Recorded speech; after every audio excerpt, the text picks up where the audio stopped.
Government corruption has never been more prevalent or caused more harm. It's why extremism is on the rise. It's why the financial gap between the haves and have-nots has never been wider. And it's why our planet is at risk of an extinction level tragedy. That's why I need your help to keep exposing the truth about the rot on both sides of the aisle. Become a supporter or a friend of the show today by clicking on the coffee link in the description box below. Friends of the show join me on a Zoom hangout once a month, and you guys can ask me any questions you want, and I can get to know you better.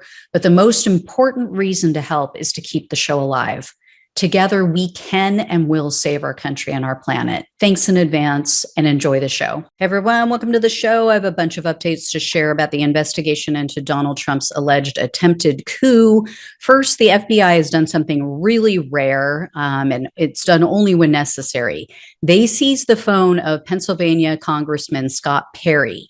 And remember who Perry is. He's the one who introduced Trump to that environmental attorney, Jeffrey Clark, and pushed for Clark to be installed as the attorney general in just the final weeks of Trump's presidency to try to steal the election.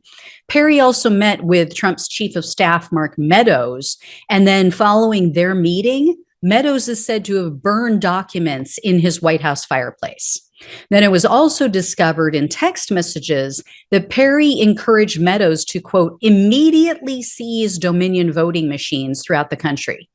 This is the guy who was pushing the whole, Italy gate thing. Perry was also, you might remember, one of nearly a dozen people who allegedly asked for a preemptive pardon from Trump before he left office. That was according to testimony given to the January 6th committee.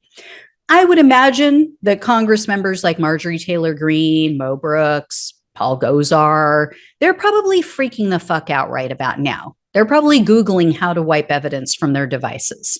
Now, to be fair, this seizure could be related to something other than January 6th and the alleged coup, but it's highly unlikely.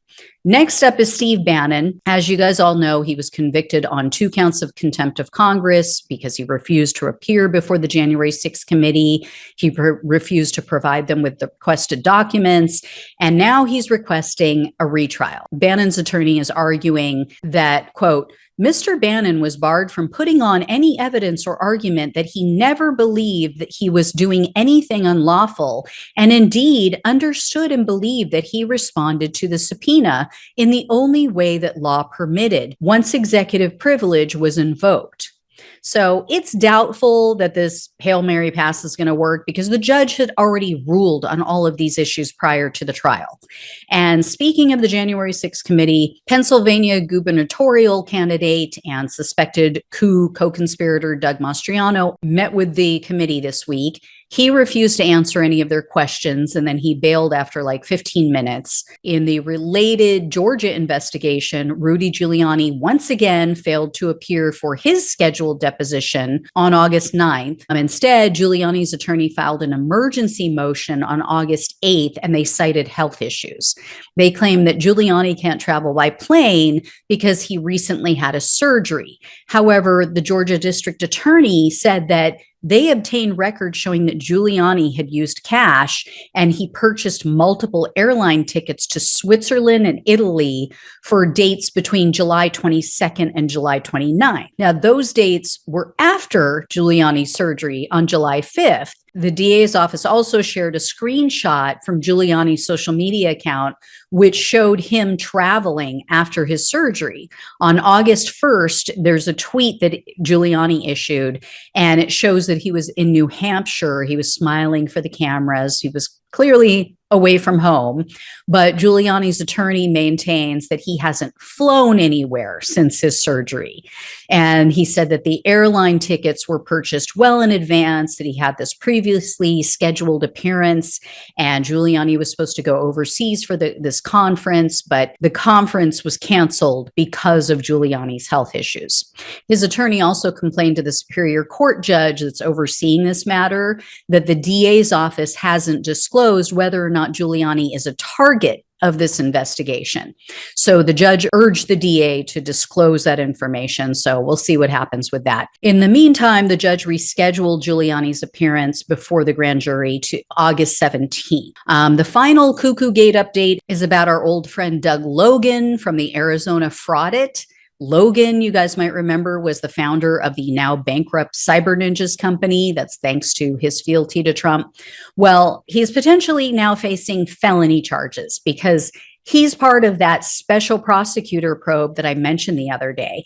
Apparently, Logan was one of several men who allegedly, quote, broke into the tabulators and performed tests. And this was on voting equipment in Michigan. As I had shared with you guys, attorney and state attorney general candidate Matthew DePerno illegally obtained voting equipment. This was in early 2021.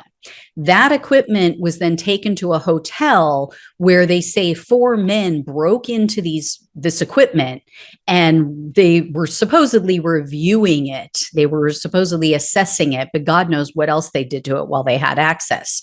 Well, now, based on the Michigan AG's court filing, we know that those 4 men included Doug Logan, the guy who used to run Cyber Ninjas, also a subcontractor for the Arizona Fraudit, a man named Ben Cotton, also former NSA analyst and Trump advisor, James Penrose, and then a man named Jeffrey Lindbergh, who apparently has no election experience whatsoever, but he was also involved in other fake audits. So Logan apparently went on Telegram to deny the allegations. But, let's remember, he also said that, if we use these blue lights, it'll show that the Chinese flew in these bamboo paper ballots. So take what he says with a grain of salt. Anyway, guys, when and if I hear more, I'll let you know. Thanks so much for watching and listening. Take care, and I'll talk with you soon.